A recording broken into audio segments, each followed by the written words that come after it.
Sophie n'avait pas vu venir le geste. Dans l'habitacle confiné de la berline, alors que les rues de Paris défilaient sous une pluie battante, sa chauffeur, Émilie, avait soudain freiné brutalement, se tournant vers elle avec une fureur contenue.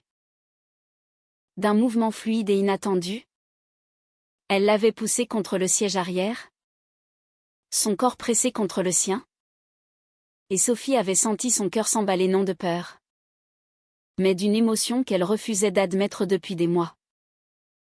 Ce soir-là, tout avait basculé. Sophie Moreau, avocate renommée de 28 ans, spécialisée dans les droits humains, rentrait d'une audience épuisante au palais de justice. Elle avait engagé Émilie Duval il y a 6 mois. Une femme de 32 ans, hétérosexuelle assumée, divorcée et mère d'un petit garçon de 5 ans. Émilie était recommandée pour sa discrétion et son efficacité. Des qualités essentielles pour Sophie qui naviguait dans un monde où les apparences comptaient plus que tout. Mais au fil des trajets, des conversations anodines sur la circulation parisienne ou les actualités, une tension subtile s'était installée. Sophie, openly lesbienne dans son cercle professionnel mais prudente avec sa famille conservatrice, avait commencé à ressentir une attirance qu'elle combattait farouchement. Émilie, de son côté, semblait imperméable, parlant souvent de son ex-mari et de ses rendez-vous galants avec des hommes. Pourtant, ce soir, après une dispute anodine sur un itinéraire alternatif, Émilie avait craqué. « Vous me traitez comme une employée invisible. Sophie. Comme si je n'existais pas au-delà du volant, avait-elle crié avant de la plaquer contre le siège. Sophie. Le souffle court. Avait murmuré, « Qu'est-ce que tu fais ?» Mais au lieu d'une agression, ce fut un baiser hésitant, chargé de confusion et de désirs refoulés. Émilie s'était reculée presque aussitôt, les yeux écarquillés d'horreur. Je ne sais pas ce qui m'a pris. Pardon ? Madame Moreau.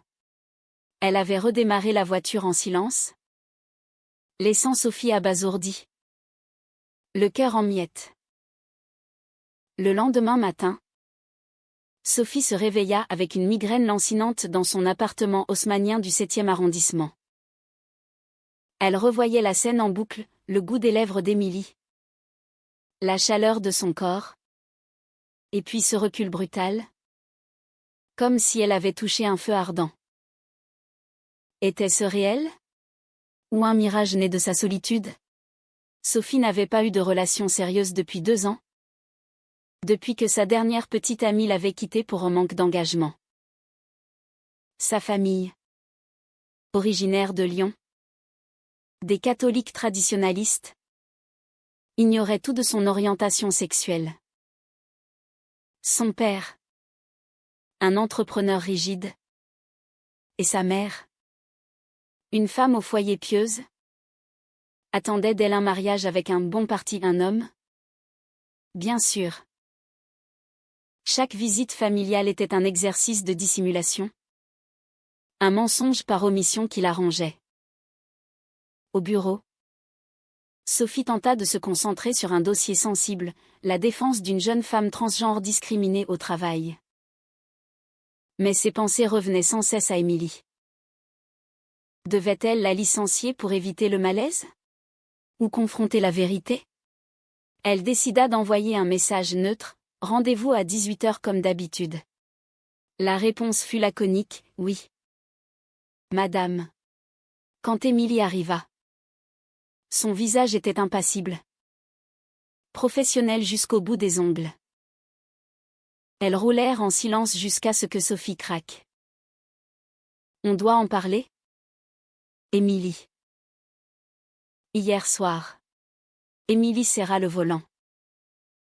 C'était une erreur. Je suis hétéro. Sophie. J'ai un fils. Une vie normale. Je ne sais pas pourquoi j'ai fait ça. Sophie sentit une pointe de douleur. Normal? C'est ça que tu penses de moi? Que je suis anormale? Émilie ne répondit pas. Mais ses yeux dans le rétroviseur trahissaient un tourment intérieur. Ce fut le début d'une danse dangereuse. Les jours suivants, les trajets devinrent des champs de mines émotionnelles. Sophie, habituée à plaider avec logique et fermeté, se surprenait à tester les limites, un compliment sur la tenue d'Émilie. Un effleurement accidentel de la main en sortant de la voiture. Émilie, quant à elle, oscillait entre retrait et moments de vulnérabilité. Un soir, coincée dans les embouteillages du périphérique, elle confia: « Mon divorce m'a brisée. Mon ex me trompait avec sa secrétaire. Je pensais que les hommes étaient prévisibles. Mais vous me déstabilisez. » Sophie retint son souffle. Peut-être que c'est parce que je te vois vraiment. Émilie. Pas juste comme une chauffeur. Pour la première fois, Émilie sourit timidement. Mais le lendemain, elle arriva avec un air distant, mentionnant un rendez-vous avec un collègue masculin. Sophie sentit la jalousie la ronger, un sentiment qu'elle méprisait, mais qui la consumait. Au fil des semaines, la tension monta.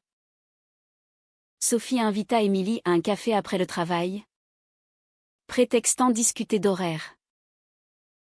Assise à une terrasse du Marais, quartier gay-friendly de Paris, Émilie observa les couples autour d'elle. « C'est si facile pour eux ?» demanda-t-elle. Sophie secoua la tête. « Pas du tout. J'ai perdu des amis. Évité des promotions parce que certains clients sont homophobes. Et ma famille. Ils me tueraient s'ils savaient. » Émilie posa sa main sur la sienne. Un geste fugace mais électrique. « Je ne sais pas si je peux. Sophie. J'ai peur pour mon fils. » Que diraient les gens? Sophie retira sa main doucement. La question est, qu'est-ce que tu ressens? Toi?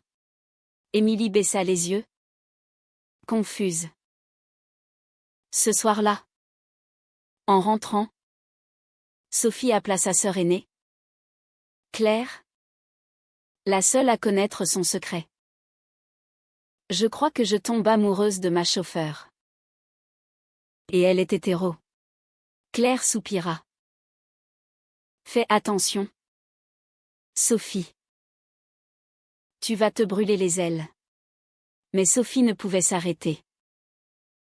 Un week-end, elle proposa à Émilie de l'accompagner à une conférence à Lyon, chez ses parents. Ce sera professionnel, mentit-elle.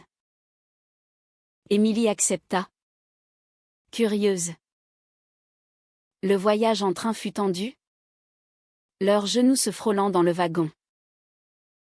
À Lyon, chez les Moreau, l'atmosphère était lourde. Le père de Sophie, Henri, scruta Émilie avec suspicion. Une chauffeur femme? C'est inhabituel. Sophie rit nerveusement. C'est Paris. Papa.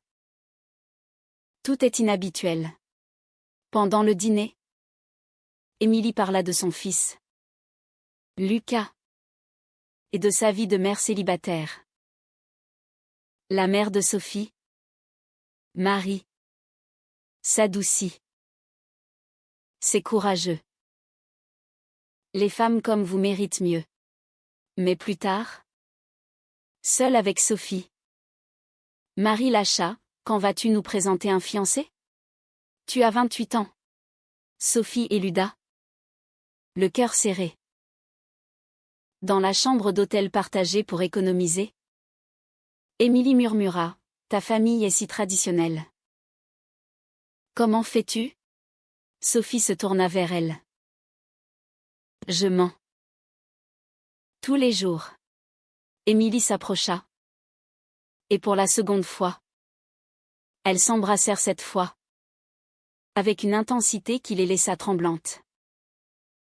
Mais au matin, Émilie paniqua. On ne peut pas. Je dois penser à Lucas. Sophie hocha la tête. Dévastée. Mais résolue à ne pas forcer. Le retour à Paris fut silencieux. Chargé de regrets naissants. De retour à Paris. La routine reprit. Mais rien n'était plus pareil. Sophie évitait les regards prolongés. Se concentrant sur son travail. Un nouveau dossier l'occupait, une affaire de harcèlement homophobe dans une entreprise. Chaque témoignage lui rappelait ses propres luttes intérieures. Émilie, de son côté, semblait distante, multipliant les excuses pour écourter les trajets. Un jour, elle arriva en retard, les yeux rougis. Lucas est malade. J'ai dû l'emmener chez le médecin. Sophie s'inquiéta. Besoin d'aide? Émilie secoua la tête. Non. C'est ma vie. Pas la vôtre. Le ton blessant fit mal à Sophie. Qui se referma. Pourtant, l'attirance persistait. Un soir pluvieux. Après une longue journée, Sophie trouva Émilie attendant sous un porche. Je ne peux plus ignorer ça, dit Émilie en montant en voiture. Elles roulèrent jusqu'à un parking désert près de la Seine. Là. Émilie avoua, je pense à toi tout le temps. Mais j'ai peur. Ma famille est comme la tienne conservatrice. De province. Et Lucas. Que deviendra-t-il si on me traite de lesbienne? Sophie prit sa main. On peut aller doucement. Personne n'a besoin de savoir tout de suite. Elles s'embrassèrent à nouveau. Cette fois avec une tendresse qui scella un pacte tacite. Ce fut le début d'une relation clandestine. Faite de rendez-vous volés dans des cafés discrets ou des promenades nocturnes. Mais les secrets ont un prix. Sophie, habituée à la discrétion, se surprit à mentir plus souvent. À son cabinet, des collègues commencèrent à murmurer sur son chauffeur attitré. Un partenaire senior? Un homme homophobe notoire? La taquina, attention. Sophie. On pourrait croire que tu as des vues sur elle. Elle rit jaune. Mais intérieurement, la panique montait. Émilie, quant à elle, luttait avec sa culpabilité. Un week-end, elle confia Lucas à sa mère et rejoignit Sophie dans un petit appartement loué pour l'occasion. Elles parlèrent des heures, partageant des rêves et des peurs. J'ai toujours cru que l'amour était simple, dit Émilie. Mais avec toi, c'est comme redécouvrir le monde. Sophie sourit. Mais une ombre planait, et si on se fait prendre?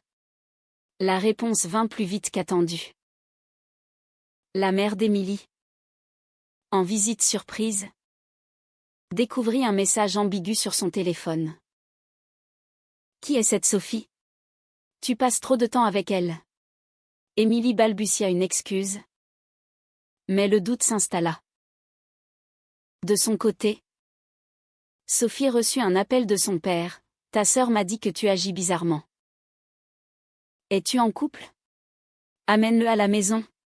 Sophie paniqua, inventant un ami fictif. Ces mensonges accumulés pesaient lourd, érodant la joie naissante de leur relation. Un soir, après une dispute sur la transparence, Émilie lâcha. Peut-être qu'on devrait arrêter avant que ça ne détruise tout. Sophie. Les larmes aux yeux. Répliqua, c'est la société qui nous détruit. Pas nous. Malgré tout. Elles persistèrent. Sophie invita Émilie à une manifestation pour les droits LGBT à la place de la République. Masquée dans la foule. Elles se tinrent la main. Un moment de liberté volée. Mais un photographe captura l'instant. Et l'image circula sur les réseaux sociaux. Heureusement. Elle n'était pas reconnaissable. Mais la peur s'intensifia. Émilie commença à douter, et si Lucas voit ça un jour? Les enfants à l'école sont cruels. Sophie. Frustrée. Argumenta, on ne peut pas vivre dans la peur éternelle.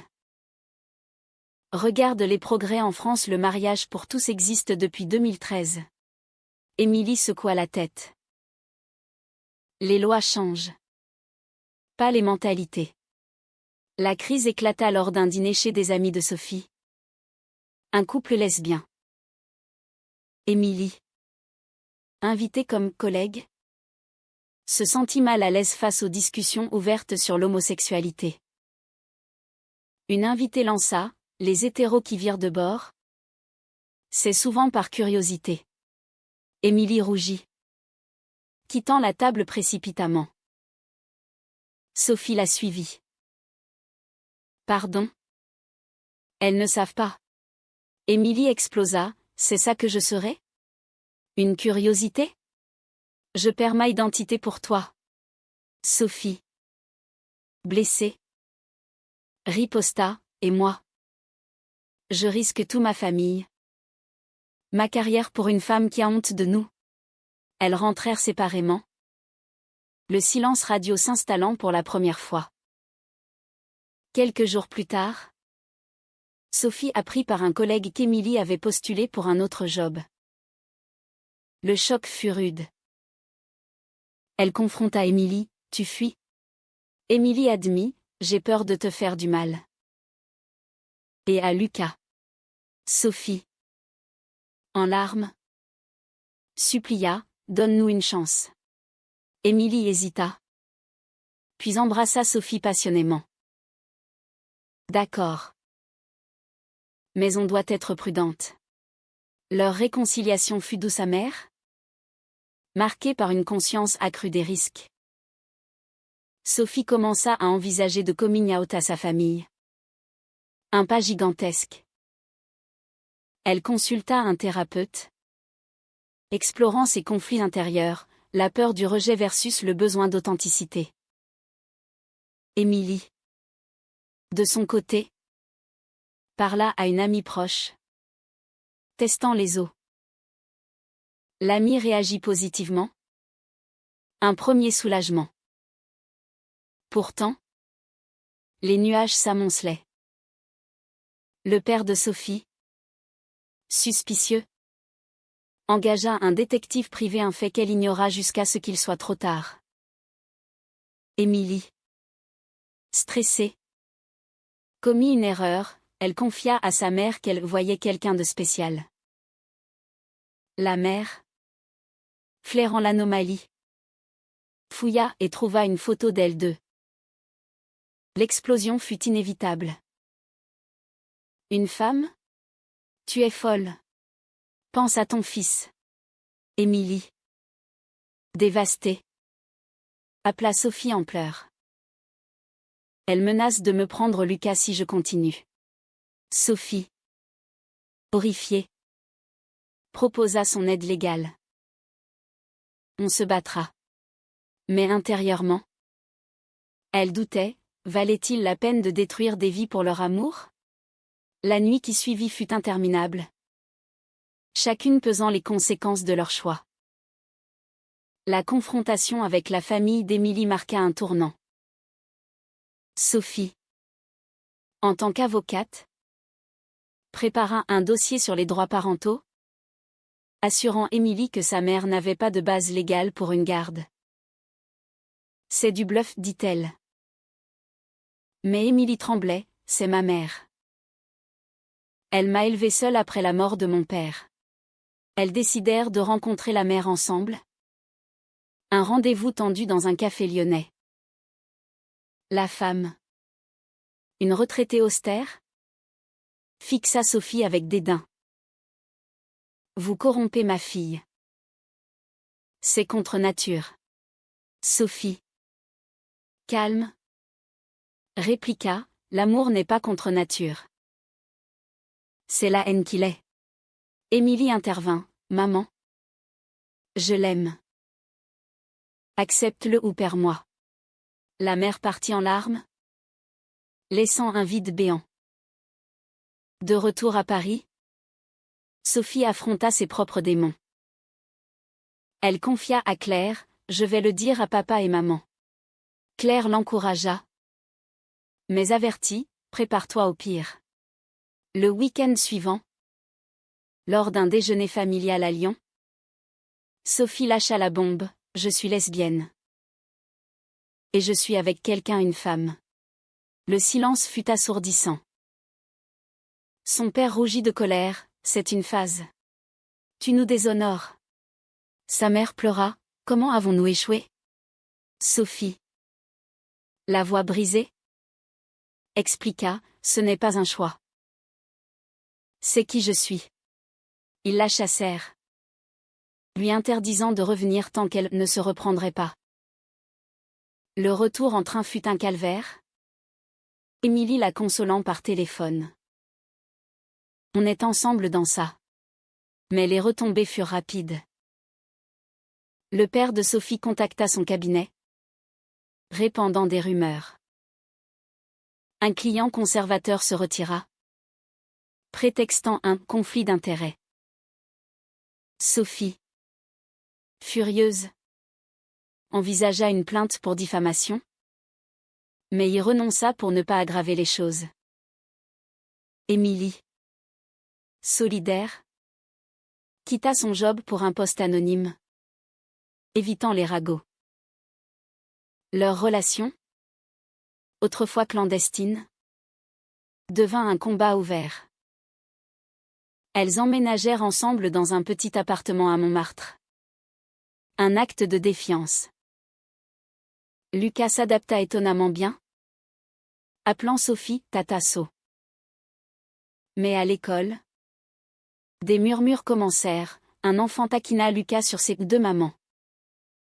Émilie, paniquée, confronta l'instituteur, qui promit vigilance. La société française, malgré ses lois progressistes, révéla ses fissures. Lors d'une soirée professionnelle, Sophie fut snobée par des collègues. C'est courageux, dit l'un. Mais son ton était condescendant. Émilie, de son côté, perdit des amis d'enfance qui la jugèrent changée. Une ancienne copine lança, tu étais normale avant elle. Émilie riposta, normale? J'étais malheureuse. Ces trahisons creusèrent des plaies, testant leurs liens. Un soir, après une dispute sur l'argent, Sophie gagnait bien. Mais Émilie insistait pour contribuer. Émilie avoua, parfois. Je regrette. Ma vie était plus simple. Sophie, blessée, répliqua, simple ou cachée. Elles se réconcilièrent, mais une fêlure apparut. Le climax approcha quand la mère d'Émilie porta plainte pour influence néfaste sur Lucas, alléguant que l'environnement était instable. Sophie, défendant pro bono, démonta les arguments au tribunal. Le juge, progressiste, rejeta la plainte, mais admonesta, les familles doivent s'unir, pas se diviser. Victoire amère, la mère coupa les ponts définitivement. Émilie, effondrée, questionna, était-ce le bon choix? Sophie, épuisée, admis, je ne sais pas. Mais je t'aime. Pour se ressourcer, elles partirent en week-end à la Côte d'Azur, loin des pressions. Sur la plage de Nice, elles parlèrent d'avenir, mariage, adoption peut-être. Mais la réalité rattrapa, un appel de Claire informa que leur père avait eu une crise cardiaque, blâmant le stress causé par Sophie. Rongée de culpabilité, Sophie rentra à Lyon. À l'hôpital, son père, faible, murmura, « Pourquoi nous faire ça ?» Sophie pleura, « Parce que je veux être heureuse. » Sa mère, adoucie par la peur, tendit la main, « Donne-nous du temps. » Un premier pas fragile. Émilie rejoignit, présentant Lucas. Le petit garçon charma, brisant la glace. Mais le père resta distant. De retour à Paris, Sophie et Émilie affrontèrent une nouvelle épreuve, un article dans un tabloïd local sur l'avocate lesbienne et sa chauffeur converti. Des trolls en ligne harcelèrent, forçant Émilie à verrouiller ses réseaux. C'est trop, gémit elle. Sophie, déterminée, organisa une interview pour un média LGBT, transformant la vulnérabilité en force. Notre amour est valide, déclara-t-elle. Pourtant, les doutes persistaient. Émilie rencontra son ex-mari, qui réclama plus de garde pour Lucas, arguant que 2 femmes, c'est pas idéal. Sophie, jalouse, accusa, tu le vois encore ? Émilie nia.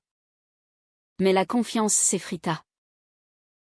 Une nuit, après une dispute explosive, Émilie partit avec Lucas chez une amie.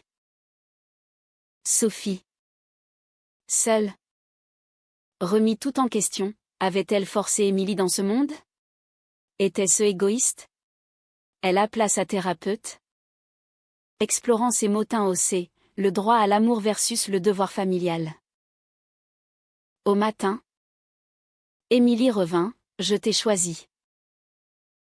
Mais on doit réparer. Elles décidèrent de thérapie de couple. Un engagement vers la guérison. La thérapie révéla des couches profondes de trauma. Sophie admit son peur du rejet, enracinée dans une enfance où l'excellence était exigée. Émilie confia son conditionnement hétéronormatif, élevée dans un village où l'homosexualité était tabou. J'ai toujours su que j'aimais les femmes aussi. Mais je les réprimais, avoua-t-elle. Ces sessions renforcèrent leurs liens. Mais le monde extérieur continuait à frapper. Au travail, Sophie perdit une promotion. Un collègue murmurant que son style de vie distrayait. Elle porta plainte pour discrimination. Un combat épuisant mais nécessaire. Émilie, reconvertie en assistante administrative, affronta des regards en coin. Lucas, sentant la tension, fit des cauchemars. Un allié inattendu émergea, Claire, qui organisa une réunion familiale. À Lyon, autour d'une table, les Moreau affrontèrent la vérité.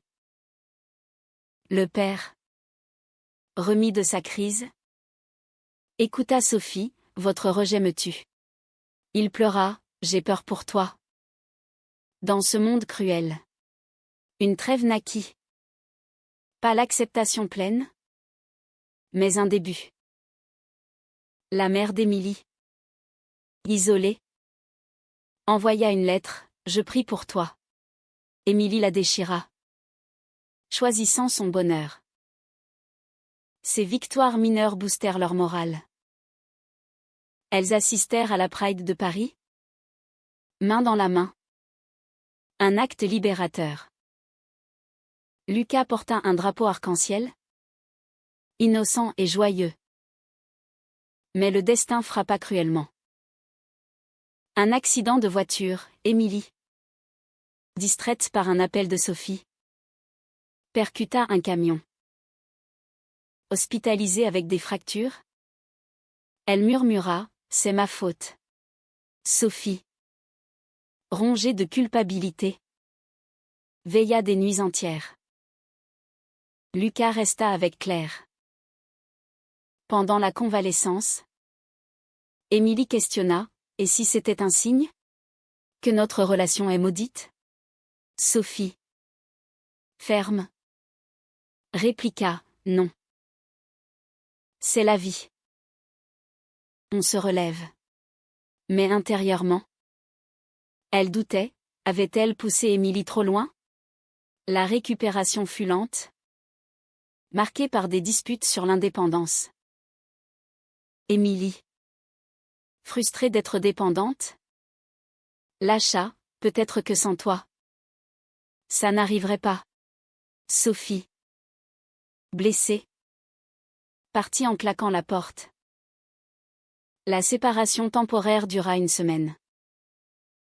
Sophie logea chez une amie, réfléchissant à ses choix. Était-ce éthique de poursuivre? Sachant les dommages collatéraux? Elle consulta des forums LGBT. Lisant des histoires similaires de coming out tardif et de familles brisées. Émilie, seule avec Lucas, réalisa la profondeur de son amour. Elle appela, « Reviens. Je choisis nous. » Leur réunion fut émouvante. Un renouvellement de vœux informels. Elles décidèrent de se marier. Un engagement symbolique face aux épreuves. La cérémonie, intime dans une mairie parisienne, fut un moment de joie pure. Claire fut témoin. Le père de Sophie envoya un message, « Félicitations.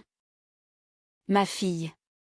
Un progrès. » Pourtant, les ombres persistaient. Des voisins homophobes taguèrent leurs portes, « Dégagez les gouines. » La police classa l'affaire. Manque de preuves. Émilie, traumatisée, suggéra de déménager en province. Mais Sophie refusa, « On ne fuit pas. » Elles renforcèrent leur réseau, rejoignant une association LGBT pour le soutien. Lucas, grandissant, posa des questions, « Pourquoi de maman ?» Émilie expliqua avec simplicité, « Parce qu'on s'aime. » Il accepta. Un rayon d'espoir. La haute tension culmina lors d'une conférence où Sophie parla de discrimination. Un éclair cria, « Les lesbiennes volent nos femmes. » Émilie, dans le public, se leva, « Personne ne vole rien. L'amour est libre. » Applaudissements. Mais le couple rentra épuisé. Cette nuit-là, Émilie avoua, « Je paie le prix. Mais ça vaut la peine. » Sophie, émue, promis, « Ensemble, on surmonte. » Leur relation, forgée dans le feu, devint plus forte. Mais les cicatrices restaient. Attends. Je dois viser 1000. Ajoutons du détail. Sophie organisa une fête pour leur anniversaire, invitant amis et familles réconciliés. Le père vint. Maladroit mais présent. « Je t'aime. » Malgré tout, dit-il. Émilie serra Sophie, « On a gagné. » Mais la victoire était fragile. Un équilibre précaire entre amour et société. Les mois suivants apportèrent une stabilité relative.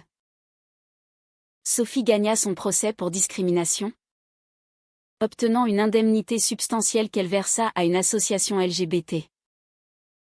Émilie reprit le travail à mi-temps, équilibrant vie professionnelle et familiale. Lucas s'épanouit, excellant à l'école malgré les occasionnelles moqueries qu'il apprit à ignorer. Le couple adopta un chien, symbole de normalité domestique. Pourtant, les conflits intérieurs persistaient. Sophie se surprit à douter, avait-elle sacrifié trop pour cet amour? Émilie, parfois, fixait le vide, regrettant sa vie d'avant. Un événement inattendu raviva les tensions, l'ex-mari d'Émilie réapparut, demandant la garde partagée accrue. Lucas a besoin d'un père, argatait-il au tribunal. Sophie, représentant Émilie, démonta, il a 2 parents aimantes. Le juge trancha en leur faveur. Mais l'ex lâcha une bombe, je sais pour vous deux. C'est pas naturel. Émilie, furieuse, coupa les ponts. Ce stress déclencha une crise, Émilie, en pleurs, accusa Sophie, tout ça à cause de nous. Si j'étais restée hétéro. Sophie, dévastée, répliqua, tu l'étais vraiment. La dispute escalada, menant à une séparation temporaire. Sophie partit chez Claire. Émilie resta avec Lucas. Pendant cette pause, chacune réfléchit. Sophie lut des livres sur l'identité sexuelle, réalisant que le chemin d'Émilie était valide. Pas une conversion. Émilie consulta une thérapeute seule, acceptant son bisexualité refoulée. J'ai toujours aimé les femmes. Mais la société m'a forcée à l'oublier, confia-t-elle.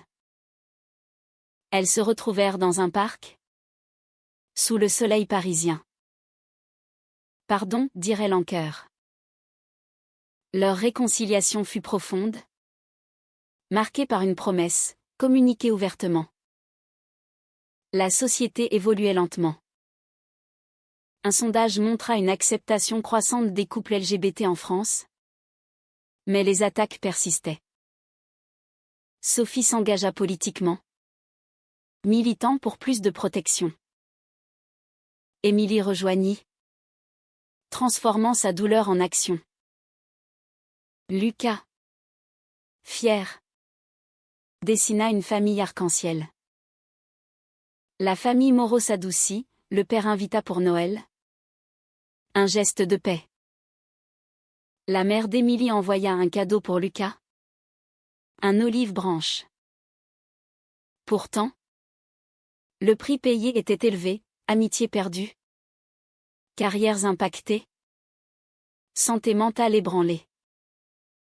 Sophie, dans un moment de vulnérabilité, demanda, valait-il la peine? Émilie répondit, oui. Car maintenant, je suis libre. Leur amour, survivant aux tempêtes, devint un témoignage de résilience.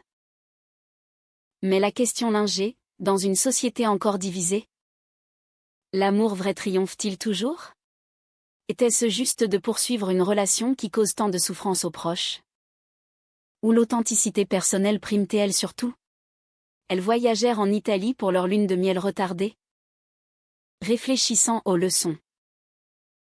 Sophie écrivit un journal, chaque décision a un coût. Mais le regret en a un plus grand. Émilie acquiesça. De retour, elles affrontèrent un dernier défi, un documentaire sur les coming-out tardifs les invita. Elles acceptèrent, partageant leur histoire pour inspirer. Les réactions mixtes soutien et haine renforcèrent leur détermination. Finalement, assises sur un banc face à la tour Eiffel, elles se promirent l'éternité, conscientes des sacrifices.